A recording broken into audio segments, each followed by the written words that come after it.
Hello there, I'm Jim Glover, that branding guy for Once a Day Marketing.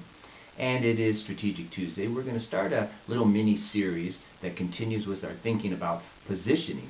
And we're going to be talking about developing your brand strategy, your brand positioning, or your positioning statement over the next couple of days.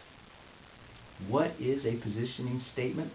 Well, it really identifies who are your targets and the compelling image of how you want them to perceive your brand in the marketplace.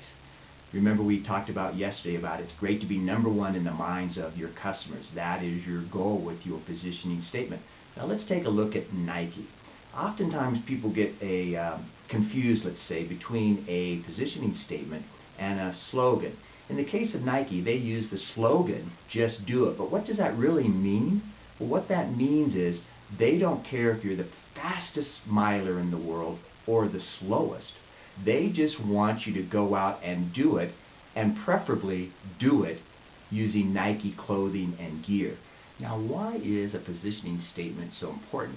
Well, it is the foundation for virtually everything else you do with respect to your marketing and branding. So by having a great positioning statement will lead to better results in the future. Now, there are 4 components to the positioning statement. I'm going to talk about each one, and I'm going to use Nike as an example to try to explain the points.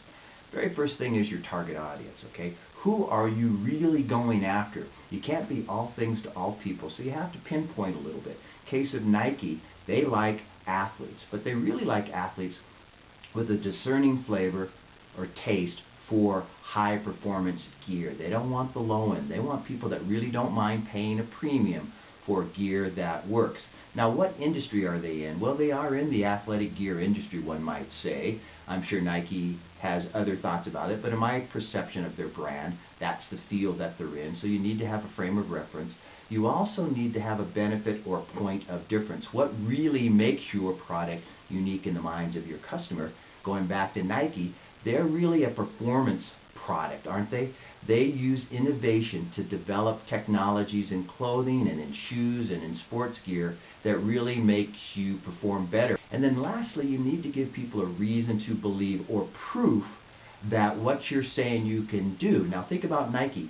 They've got tons of professional athletes, from Michael Jordans on to the golfers and everything else. They also support college football teams like Alabama, basketball teams, baseball teams. Everywhere you turn, there's a Nike swoosh on it. So what they're saying to you is that, hey, if we can do it for the big boys who are the best athletes in the world, we can also do it for you.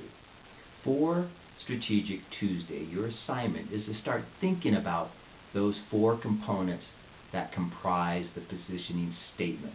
That concludes part 1 of our brand strategy that delivers.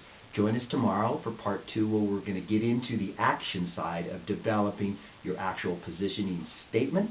If you need branding support, please contact me. My contact information is at the end of this blog, and we can discuss a one-on-one service engagement. I'm Jim Glover, that branding guy for Once a Day Marketing, and we'll see you next time.